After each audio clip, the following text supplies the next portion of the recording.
Le 9 avril 1979 se tient la 51e cérémonie des Oscars. Ce soir-là, un certain Michael Cimino entre dans l'histoire. My colleague and paisan Michael Cimino for the Deer Hunter. Pour le deuxième long métrage de sa carrière, Voyage au bout de l'enfer, le cinéaste est nommé 9 fois et il repartira avec 5 statuettes, dont les plus convoitées, meilleur film et meilleur réalisateur. At a moment like this, it's difficult to leaven pride with humility, but I am proud to be here and proud of our work, proud to be part of this tradition. Cimino ne le sait pas encore, mais il vient de toucher le sommet de sa carrière, car son projet suivant allait ruiner à lui seul sa réputation de cinéaste, initier la mort d'un studio qui semblait inarrêtable et stopper net la vague folle du nouvel Hollywood. Vous l'avez deviné, aujourd'hui dans Flopbuster, on s'attaque à du très très lourd. Alors attachez vos ceintures, on remonte le temps pour revivre l'épopée folle et le désastre historique qu'a été La Porte du Paradis ou Heaven's Gate de Michael Cimino. It has been called the most controversial motion picture of its time. United Artists presents Michael Cimino's Heaven's Gate.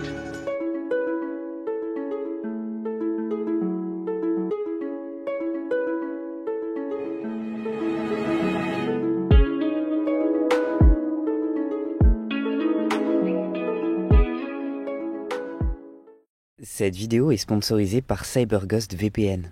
Avec plus de 38 millions d'utilisateurs, CyberGhost est leader mondial dans l'industrie de la sécurité et la confidentialité. C'est d'ailleurs un des VPN les plus recommandés sur Trustpilot. Si vous êtes sur ma chaîne, c'est que vous êtes toujours à la recherche de films ou séries originales et de qualité. Bonne nouvelle, CyberGhost VPN peut vous aider. Le logiciel permet de débloquer plus de 35 plateformes de streaming, dont Netflix, Hulu, Amazon Prime Video et Disney+, pour avoir accès au plus large catalogue possible où que vous soyez. Tenez par exemple, après cette vidéo, vous aurez peut-être envie de vous refaire la filmographie de Michael Cimino, notamment Voyage au bout de l'enfer. Là, vous allez sur Netflix France et vous ne le trouvez pas. Vous utilisez CyberGhost VPN et sur Netflix US, vous pouvez voir le film immédiatement. Avec plus de 9700 serveurs répartis dans 90 pays, vous profitez d'une connexion VPN sécurisée en tout temps. Vous pouvez aussi utiliser votre abonnement sur 7 appareils différents en simultané pour en profiter sur l'ensemble de vos dispositifs. D'autant que les applications sont compatibles avec Windows, Mac, iOS, Android, Smart TV, Linux et vos consoles de jeux. En vous abonnant immédiatement grâce à mon lien, vous bénéficiez de 83% de réduction, ce qui vous revient à 2,03 € par mois et 4 mois gratuits. Vous pouvez souscrire à un abonnement CyberGhost VPN sans risque avec la garantie 45 jours, satisfait ou remboursé. Alors n'hésitez plus, utilisez mon lien épinglé et bénéficiez dès maintenant de CyberGhost VPN.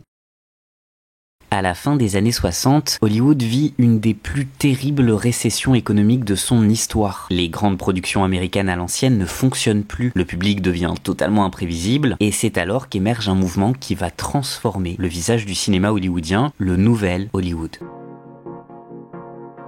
Dès 1967, avec des films comme Le Lauréat et Bonnie and Clyde, de jeunes cinéastes viennent rabattre les cartes des codes hollywoodiens. Du nouvel Hollywood, on verra sortir bon nombre des plus grands réalisateurs américains de l'histoire. Woody Allen, William Friedkin, Francis Ford Coppola, Sam Peckinpah ou encore Martin Scorsese. Avec Voyage au bout de l'enfer, Michael Cimino semble rejoindre logiquement la liste des très grands noms du nouvel Hollywood. Son appartenance au mouvement reste discutable puisqu'il le rejoint tardivement et qu'il s'inscrit quelque part entre les inspirations du cinéma européen, entre le nouvel Hollywood et son envie de faire du grand spectacle noble à l'ancienne, mais on y reviendra plus tard. La période du nouvel Hollywood est marquée par une vision d'auteur. Les cinéastes ont le contrôle de leurs œuvres. Les studios sont bien moins puissants et cela donne vie à des films souvent très libres, politiques, violents, sulfureux, mais aussi profondément intimes. Une philosophie de production qui place le réalisateur au centre du projet. En plus du contexte historique et artistique, il nous faut évoquer un autre point avant d'entrer dans le vif du sujet, le studio United Artists ou UA. Ce studio, qui fait partie du sommet de l'écosystème hollywoodien à ce moment-là, a été fondé en 1919 par 4 des personnes les plus célèbres de l'histoire du cinéma. Charlie Chaplin, Douglas Fairbanks, Mary Pickford et D.W. Griffith. Censé n'être qu'une société de distribution, UA se lance dans la production avec Sa Majesté Douglas, mettant en scène Douglas Fairbanks, et le film est un succès. C'est le début d'une success story qui durera des décennies. Parmi les films produits ou distribués par United Artists, on trouve Les Temps modernes, Le Dictateur, Rebecca, 12 hommes en colère, les films James Bond et j'en passe. Après un passage à vide, United Artists prend parfaitement la vague du nouvel Hollywood. Dans les années 70, le studio est derrière des projets comme l'adaptation de Carrie par Brian De Palma, Rocky ou encore Annie Hall de Woody Allen. Et à la fin de cette décennie, parmi les projets en préparation chez le studio, on trouve Apocalypse Now de Francis Ford Coppola et Raging Bull de Martin Scorsese. Un studio qui n'a plus rien à prouver, me direz-vous, sauf que en 1978, Arthur Krim et Robert Benjamin, qui étaient présidents de United Artists depuis 1951, démissionnent. Les deux hommes vont aller fonder le studio Orion, qui sera un des studios majeurs des années 80, avec Amadeus, Platoon, Le Silence des Agneaux ou encore Mississippi Burning. C'est alors Andy Albeck qui va leur succéder. Krim et Benjamin laissent derrière eux des projets en cours extrêmement prometteurs. On a cité Apocalypse Now, mais aussi Manhattan de Woody Allen, un opus de James Bond, Moonraker, ou encore Rocky 2. Mais voilà, Andy Albeck porte un poids immense sur ses épaules. Il s'approche à ce moment-là de Steven Bach, qui va devenir chef de la production internationale à United Artists, et à qui l'on doit le livre Final Cut, une pépite dans laquelle j'ai tiré énormément des anecdotes de cette vidéo. Bach a alors une mission. Il veut trouver un cinéaste brillant qui n'a pas encore travaillé pour United Artists. À ses yeux, c'est sa façon de prouver qu'il est l'homme de la situation pour succéder à l'époque Krim et Benjamin. C'est là que Michael Cimino entre en scène. En 1978, alors que Voyage au bout de l'enfer n'est pas encore sorti en salle, Steven Bach commence à entendre parler du film de Michael Cimino. United Artists étant persuadé qu'il faut avoir un coup d'avance sur tout le monde, le studio signe un contrat avec le cinéaste en novembre 1978, 3 mois avant la sortie en salle de Voyage au bout de l'enfer. La base du contrat entre Michael Cimino et United Artists est très simple. Il a une carte blanche pour un film qui coûtera 7,5 millions de dollars. Notons qu'un détail crucial est mentionné dans le contrat. Michael Cimino peut dépasser le budget prévu sans subir de pénalités judiciaires ou financières. Et retenez bien cette information, elle sera très utile. C'est d'ailleurs la preuve que United Artists ne s'était pas renseigné sur qui était Cimino. Avant d'être dans le monde du cinéma, il réalisait énormément de publicité et il était connu à ce moment-là pour dépasser les budgets qu'on lui donnait. Et au final, même Voyage au bout de l'enfer avait coûté bien plus que prévu à la base. Fort de cette confiance absolue, le cinéaste va reprendre un scénario qu'il avait écrit en 1971, mais qui avait été refusé par tous les studios, notamment United Artists, à l'époque Krim et Benjamin. Il avait même tenté de convaincre John Wayne d'y tenir le rôle principal, mais ce dernier avait refusé. Ce scénario, c'est La Porte du Paradis. Au fil des années, Cimino a déjà corrigé 3 fois son script, et se lance dans une 4e réécriture pour donner vie à son long métrage.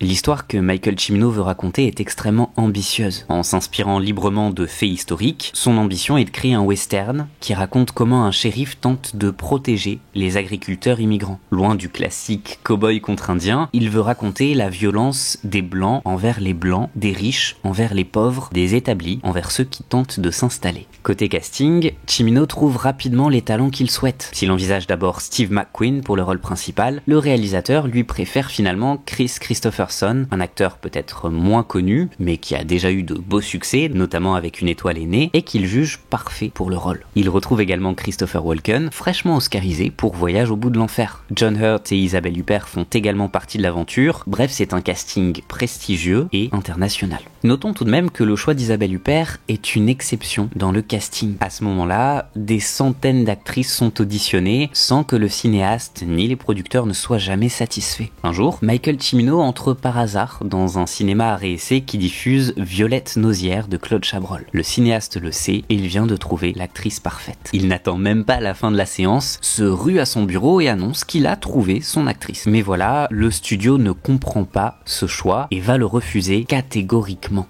Pour United Artists, ça n'a aucun sens dans la narration que le personnage de Ella Watson ait un accent français. D'autant qu'à ce moment-là, Isabelle Huppert n'est pas connue à l'international. Elle a peut-être déjà une grande carrière en France, mais à Hollywood, personne ne la connaît. Mais Michael Cimino va se battre sans relâche pour imposer son choix, quitte à mettre en danger le projet dans son intégralité. Barkenfield offered Cimino a compromise. They'd fly to Paris, listen to Huppert read. If they could understand her English, fine. If not, Cimino would have to cast someone else for his female lead. And we said to Michael, it's not going to work. She can't speak English that we can understand and that an audience is going to be able to understand. Yes, maybe she can work on it and so on, but the answer is no. My phone rang a couple of days later. It was Cimino on the phone, and he said, I've been thinking about that, and it's still Isabelle Huppert. You and I had an arrangement, which now doesn't mean anything. He said, what's your point? I said, my point is this. I'll give you 48 hours to tell me you didn't mean this phone call, or I'm going to do my level best to make sure that we never make this movie. He told me to go f*** myself and hung up. Une fois ce bras de fer remporté, il va tout simplement adapter le personnage d'Ella Watson qui devient française dans la narration. Autre anecdote de casting, Jeff Bridges incarne John L. Bridges, qui est réellement son ancêtre. Son rôle était censé être bien plus limité, mais Cimino a tellement aimé sa performance qu'il lui a rajouté des scènes en cours de tournage. Notons au passage que l'acteur a récupéré la cabane qui constitue la maison close dans le film dans son intégralité et qu'il l'a délocalisée, c'est devenu une maison de famille. Enfin, il s'agit de la toute première apparition à l'écran de William Dafoe. L'acteur devait tenir un rôle bien plus important, mais n'apparaît que très brièvement à l'écran après avoir été viré par Cimino sur un coup de colère absurde. Mais là encore, on reviendra sur le tempérament du bonhomme et ses crises répétées. Le 16 avril 1979, Michael Cimino lance officiellement le tournage de Heaven's Gate dans le Montana. Le tournage est censé durer 2 mois. La sortie est prévue pour Noël 1979, avec un montage final qui doit avoisiner les 2h30. Notons que juste avant le tournage, Michael Cimino a fait valider une hausse du budget par United Artists. Il dispose désormais de 11,6 millions de dollars pour boucler son projet. Le tournage démarre et c'est immédiatement une catastrophe annoncée. D'après le livre de Steven Bach, La Porte du Paradis avait déjà 5 jours de retard après seulement 6 jours de tournage. Et au-delà du retard chronique qui va caractériser tout le tournage, le budget ne cesse d'augmenter, tandis que l'ambiance sur les plateaux est exécrable. Très rapidement, l'équipe se rend compte que Cimino est perfectionniste à l'extrême. Il impose notamment à ses acteurs un emploi du temps délirant pour les initier à l'univers de son film. He created something that we fondly called Camp Cimino. Have you heard about this? 7 o'clock, you go and you take riding lessons. And then at 9 o'clock, you have cockfighting lessons. Then you have your Yugoslavian, your Slavic dialect lesson. We had blank gun lessons.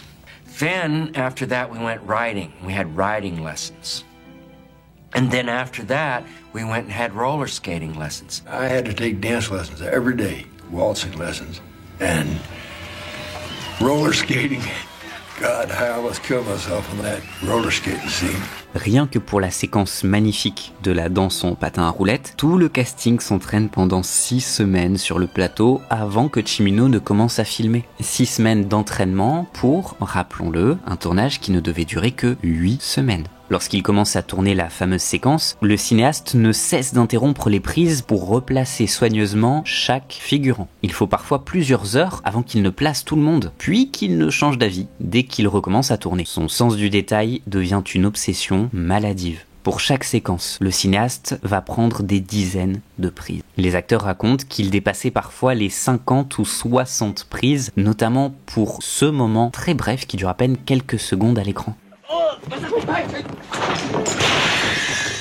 Et ces prises multiples n'étaient pas forcément parce que les acteurs se trompaient. Cimino changeait constamment ses directives de jeu. Il leur faisait répéter le même texte en criant, en pleurant, avec un jeu plus sobre. Il estimait qu'il pourrait choisir le meilleur de chaque parti pris lors du montage. Michael Cimino pousse à bout chaque acteur et actrice du projet.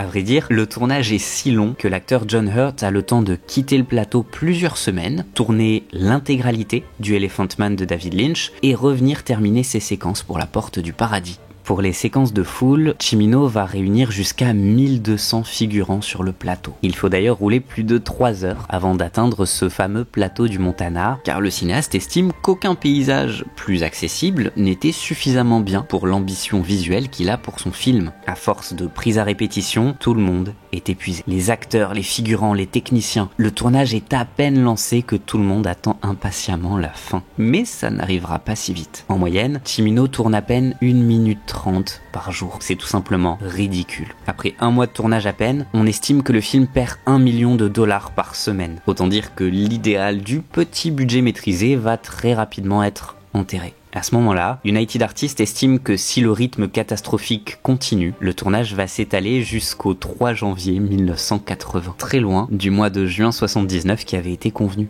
La folie perfectionniste de Michael Cimino ne se limite pas au rythme de tournage et aux directives données aux acteurs. Le cinéaste s'implique également corps et âme dans les décors et les moindres détails de la direction artistique du long métrage. Une des anecdotes les plus connues concernant les exigences folles du cinéaste est qu'il a fait un système d'irrigation sous la terre du champ qui allait servir à filmer la grande bataille. Pourquoi ? Simplement pour s'assurer que l'herbe soit uniformément verte et que la couleur rende parfaitement bien à l'écran en décalage avec le sang. Cimino fait également affréter une locomotive d'époque depuis Détroit, un trajet qui représente plus de 24 heures de voiture. Le réalisateur a fait construire 3 villages entiers dans le Montana avec une exactitude dans les moindres détails, fidèle à l'époque de son récit. Plus de 150 charpentiers travaillent sur les décors. Mais voilà, un beau jour, il décide qu'une rue est trop étroite. Cimino exige que la rue soit plus large d'1,80 m exactement. Pour cela, il va faire raser complètement les 2 côtés de cette fausse rue avant qu'elle ne soit reconstruite selon ses instructions.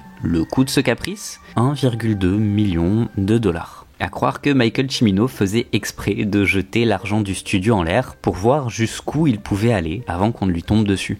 Autre conséquence du retard de tournage, le compositeur John Williams est forcé de quitter le projet après plusieurs mois de travail. Williams s'était engagé pour 2 petits films, L'Empire contre-attaque et Les Aventuriers de l'Arche perdue. Cimino a alors contacté Ennio Morricone, qui a refusé le projet, et c'est David Mansfield qui finira par adapter les partitions de John Williams et en composer certaines. Les Portes du Paradis restera tristement célèbre pour la maltraitance animale qui a été signalée lors du tournage. D'après certaines sources, au moins 4 chevaux serait mort sur le tournage, bien que cela n'ait pas été officiellement confirmé. Ce qui est avéré en revanche, c'est que le propriétaire d'un des chevaux a porté plainte contre la production pour les mauvais traitements infligés à son animal. Il avait constaté avec choc des blessures sévères ainsi qu'une défiguration de son cheval. Les séquences de combat de coq non simulés ont également soulevé l'indignation de nombreuses associations. On accuse alors Cimino d'avoir utilisé du sang de poule et de bœuf plutôt que du faux sang sur le tournage. Difficile de faire la différence entre légende urbaine et maltraitance observée, confirmée, mais quoi qu'il en soit, le scandale légitime autour de ces actes de cruauté a largement contribué à ce que la American Humane Society supervise la sécurité des animaux sur tous les tournages aux États-Unis depuis cette époque. Pour que Cimino accélère enfin le rythme dans les dernières semaines de tournage, United Artists doit en venir aux menaces. La menace d'engager un autre réalisateur et de lui retirer son final cut s'il ne respecte pas le nouveau calendrier mis en place par le studio. Lorsqu'il tourne la bataille finale, le cinéaste continue pourtant de n'en faire qu'à sa tête et il mettra tout le monde en danger. I don't know how long we shot those battle scenes, but it was frightening, some of those things. Each time, I would just pray to God, I wasn't going to get hurt or anybody else was going to get hurt, and we would just go, yeah, charge, and just full blast. But even in a real battle, you don't, go recock and keep doing it over and over. Une fois le tournage bouclé, on estime que chaque jour a coûté en moyenne $200 000. Le budget final sera estimé à $44 millions, ce qui en fait le 2e plus gros budget de tous les temps à l'époque, juste derrière le Superman de Richard Donner. On est à des années-lumière de ce qu'avait demandé United Artists lorsque Les Portes du Paradis a été validé.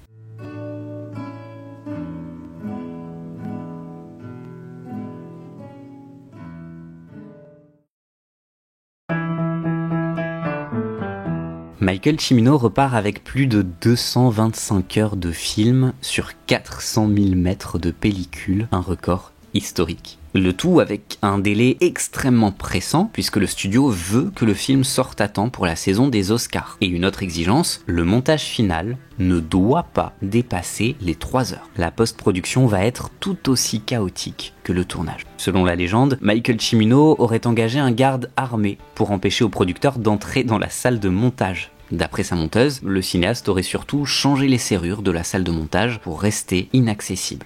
It's quite funny, actually. We had bars put up on the cutting room windows. And then we had all the locks changed so that nobody could come in. He said, we're not showing it to them, I'm not showing it to them until I'm ready. He wasn't afraid of anybody. Le premier montage que Michael Cimino présente au studio dure 5 heures et 25 minutes. The battle sequence alone was as long as most feature motion pictures. I was angry. The company had been put through turmoil. Other projects had gotten canceled or never made. Relationships within the company were deeply strained, some of them irreparably. And the internal hope that had kept us all going for those 2 or 3 years of this process now, which was that it was going to be a masterpiece and that would justify everything that we had gone through, was suddenly gone. Quand on lui fait remarquer que c'est beaucoup trop long, Cimino se veut rassurant en promettant qu'il peut enlever un bon quart d'heure dans le montage final. Cette fois-ci, c'en est trop. United Artists va se montrer bien moins flexible. À croire que les mois de ce tournage infernal et les scandales ont épuisé la patience de tout le monde. Dans son livre Final Cut, Steven Bach affirme que United Artists a menacé une nouvelle fois d'engager un autre réalisateur pour compléter le montage si Michael Cimino ne proposait pas quelque chose de beaucoup plus court. Retour sur les bancs de montage pour Cimino, qui va s'y enfermer pendant tout l'été 1980. Le cinéaste reviendra avec un montage de 3h39. Notons qu'un 3e montage sera organisé suite à l'échec initial du film, une version de 2h29, supervisée par Michael Cimino. Enfin, le montage que le cinéaste qualifie de version définitive et qui sera diffusé à partir de 2012 en version restaurée à Venise dure 3h36. On referme la parenthèse du montage alors qu'une étape cruciale démarre, le marketing. United Artists fixe la sortie de La Porte du Paradis au mois de novembre 1980, soit presque 1 an après la date de sortie initialement espérée. Le studio va dépenser 1,5 million de dollars sur le marketing. Pour donner une idée, la moyenne du coût marketing pour les productions hollywoodiennes dans les années 80 oscillait entre 4 et 5 millions de dollars. Autrement dit, United Artists a investi pour que le film ne passe pas inaperçu, mais le studio commence déjà à anticiper l'échec et à limiter la casse à partir de ce moment-là. D'autant que la presse commence à en faire une publicité extrêmement négative. En effet, un journaliste s'était fait engager en tant que figurant durant le tournage et avait publié plusieurs articles pour évoquer les conditions chaotiques et le dépassement de budget. Le journaliste avait d'ailleurs comparé les conditions de tournage à celles du Apocalypse Now de Coppola qui était sorti l'année précédente. Une partie de la presse américaine commence d'ailleurs à surnommer le film de Michael Cimino Apocalypse Next. Et ça n'est que le début d'une relation conflictuelle entre La Porte du Paradis et la presse américaine. Mais ça, on le verra dans la seconde partie, et croyez-moi, il me reste encore énormément de choses à vous dire à propos du destin fou et tragique du film de Michael Cimino. Merci d'avoir regardé cet épisode jusqu'au bout. Un immense merci également à CyberGhost VPN d'avoir sponsorisé cette vidéo. Vous pouvez utiliser les liens dans le commentaire épinglé et mes codes pour bénéficier de la réduction. N'oubliez pas de liker, partager, voter en commentaire. On se retrouve la semaine prochaine pour la seconde partie de notre épisode. L'accueil critique, le désastre commercial et la longue réhabilitation de Michael Cimino. Tout ça, c'est pour la semaine prochaine.